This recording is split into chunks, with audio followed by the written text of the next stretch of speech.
तो यार अगर अब्रॉड में तुम लोग बायोइन्फॉर्मेटिक्स के लिए मास्टर्स या बाकी कुछ हाई डिग्रीज करने की सोच रहे हो तो ये वीडियो तुम्हारे लिए है। आज हम सारा डिस्कस करेंगे कि कौन कौन सी यूनिवर्सिटीज, कौन कौन से प्रोग्राम्स, कौन कौन सी जगह सबसे अच्छी हैं, कहाँ कहाँ पे अच्छे अच्छे प्रोग्राम्स हैं। तो इस वीडियो में हम सब कुछ डिस्कस करेंगे।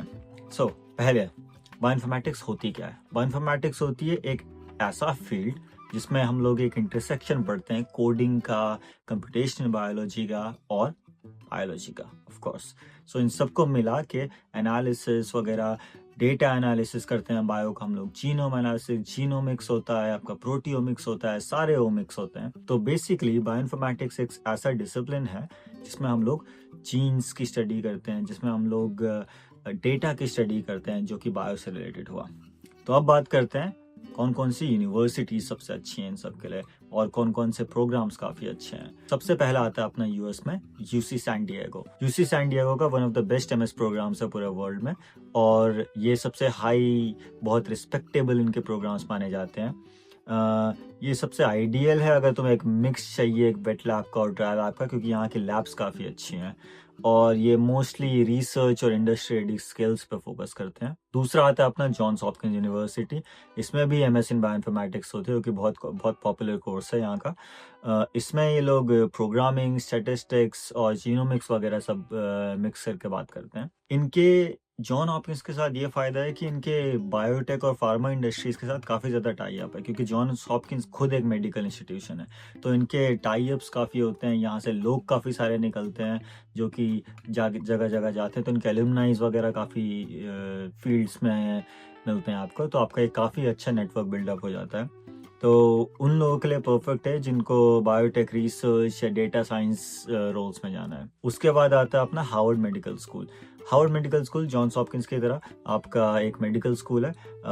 यहाँ पे होती है masters of medical science in biomedical informatics. तो ये थोड़ा जैसे नाम से आपको लगेगा वो थोड़ा बायोमेडिकल फोकस्ड है। इसमें आपके ह्यूमंस को लेके आपको थोड़ा मेडिकल फील्ड रिलेटेड थोड़ा ज़्यादा होगा कंपेयर टू आपके नॉर्मल बायोइन्फॉर्मेटिक्स से, बट डिपेंड करता है आपको किस फील्ड में ज़्यादा इंटरेस्ट है।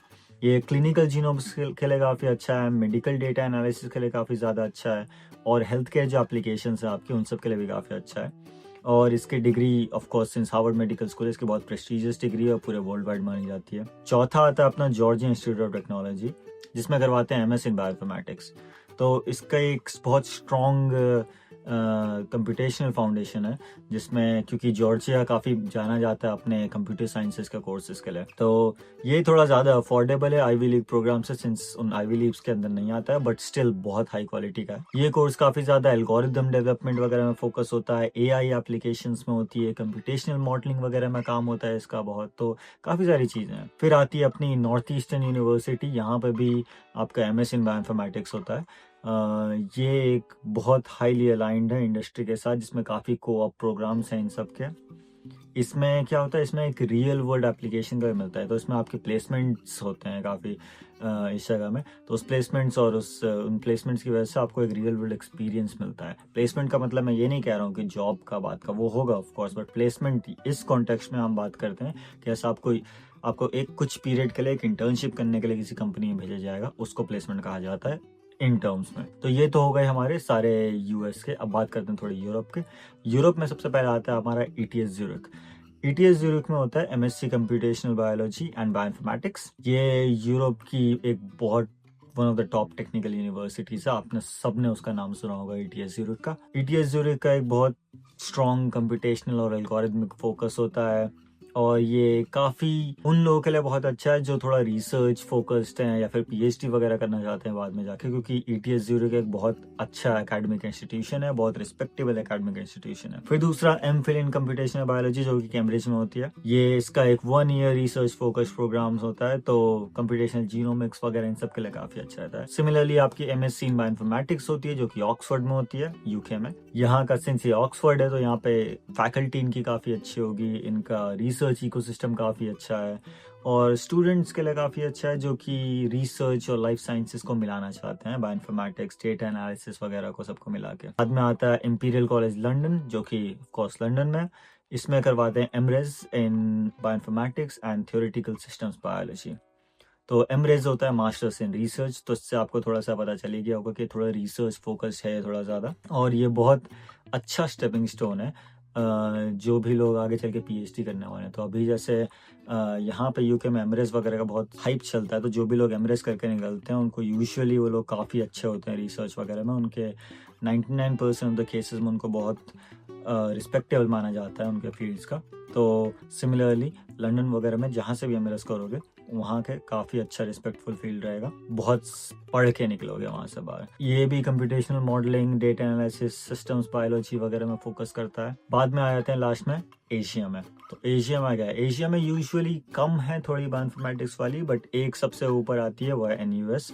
तो एनयूएस में होता है MSc in bioinformatics. Since NUS है नेशनल यूनिवर्सिटी ऑफ सिंगापुर, ये एशिया का एक लीडिंग बायोइन्फॉर्मेटिक्स प्रोग्राम है और इसके बहुत स्ट्रॉन्ग कनेक्शंस हैं फार्मा एंड बायोटेक इंडस्ट्रीज से, क्योंकि एनयूएस मेडिकल स्कूल है एक। और अच्छी अपॉर्चुनिटीज होती हैं अगर तुम्हें यहाँ एशिया में कहीं पे प्लेस होना है, तुम्हें आसपास में कहीं जाना है, तो ये काफ़ी अच्छा है।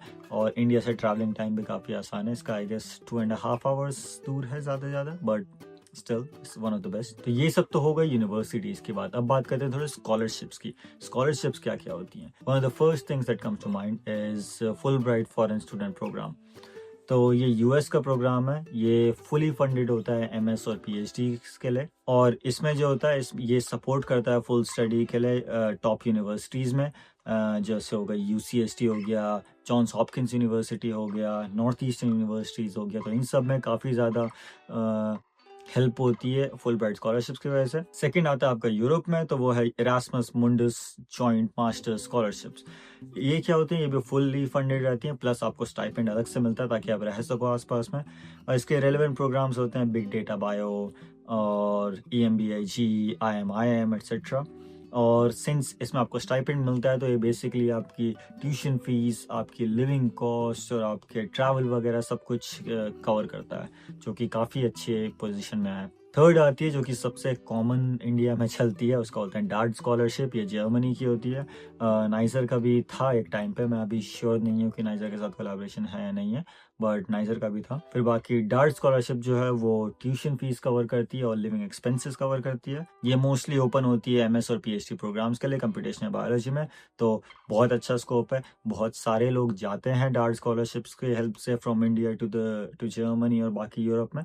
तो आई वुड हाईली रिकमेंडेड। फिर यूके में आता है कैम्ब्रिज ट्रस्ट स्कॉलरशिप। ये एमफिल के लिए होता है कंप्यूटेशनल बायोलॉजी में, और बहुत कॉम्पिटिटिव होता है, बट बहुत अच्छी फंडिंग प्रोवाइड करवाता है। सो अगर अप्लाई करना हो तो इन सब में पक्का अप्लाई करना। उसके बाद आती है ऑक्सफोर्ड की, वो है रोड स्कॉलरशिप। रोड स्कॉलरशिप जो है वो फुली फंडेड बायोइन्फॉर्मेटिक्स वगैरह के लिए फंडिंग करवाती है और बाकी प्रोग्राम्स के लिए भी करवाती है, और बहुत प्रेस्टिजियस स्कॉलरशिप है। तो आपकी सीवी में भी एक अलग सा बहुत अच्छा नाम आएगा कि हाँ रोड स्कॉलरशिप के थ्रू आए हो। उसके बाद आती है हमारी गेट्स कैम्ब्रिज स्कॉलरशिप। ये बिल गेट्स और कैम्ब्रिज के साथ कोलैबोरेशन में, तो bill and Melinda Gates foundation वाले देते हैं। तो ये फुली फंडेड है एमफिल इन कंप्यूटेशनल बायोलॉजी के लिए, और कवर करती है ट्यूशन फीस, स्टाइपेंड और बाकी लिविंग एक्सपेंसेस वगैरह जो भी जाएंगे आपके। तो सब कुछ कवर रहता है बहुत अच्छे से। उसके बाद हम आते हैं शेवनिंग स्कॉलरशिप में, जो कि यूके में है एक और ये फुली फंडेड होती है मास्टर्स के लिए फॉर अप टू 2+ ईयर्स। काफ़ी प्रेस्टिजियस यूनिवर्सिटीज़ में एप्लीकेबल है ये सारे प्रोग्राम्स, ये सारी फंडिंग। उसके बाद आती है हमारे पास ETS ज्यूरिक की अपनी एक अलग से funding, ETS Zurich excellence scholarship, जो कि स्विट्जरलैंड में होती है। इसमें भी आपका फुल ट्यूशन और स्टाइपेंड पेड होगा, और ये भी होती है MSc in computational biology and bioinformatics के लिए। फिर बाद में स्विस गवर्नमेंट की अपनी तरफ से एक फंडिंग है, उसका नाम होता है स्विस गवर्नमेंट एक्सीलेंस स्कॉलरशिप। तो ये भी एक रिसर्च या PhD में काम आती है कंप्यूटेशनल बायोलॉजी के लिए। फिर फाइनली आपके NUS के लिए सिंगापुर इंटरनेशनल ग्रेजुएट अवार्ड होता है, इसको सिंगा बोलते हैं। सो ये फुली फंडेड PhDs के लिए होती है, और ट्यूशन, स्टाइपेंड और रिसर्च एक्सपेंसेस वगैरह बहुत कवर करती है। तो अब इन सब में अप्लाई करने के लिए अगर मैं एक क्विक टिप अगर मैं दे सकूँ तुम सबको, तो मैं सजेस्ट करूँगा 3 चीज़ों का ध्यान हमेशा रखना। पहली हो गई तुम्हारी एकेडमिक्स, दूसरा रिसर्च एक्सपीरियंस एंड तीसरा रिकमेंडेशन लेटर। तो जब भी तुम अप्लाई कर रहे होगे ना, हमेशा कोशिश करना कि तुम अपना पोटेंशियल उनको डेमोन्स्ट्रेट कर सको, तुम दिखा सको, तुम्हारे पास जो वर्ड लिमिट है उसके अंदर रह के तुम कैसे अपना पोटेंशियल उनको दिखा सको। यही फैक्टर्स जो होते हैं वो एक गुड एप्लीकेशन को बेस्ट एप्लीकेशन से डिफर करती हैं। तुम्हें बनना है बेस्ट, उस चीज़ के लिए, इन स्कॉलरशिप्स के लिए तुम्हें बेस्ट होना चाहिए, और उन वहाँ पे जाने के लिए तुम्हें छोटी छोटी छोटी चीज़ों पे ध्यान देना पड़ेगा।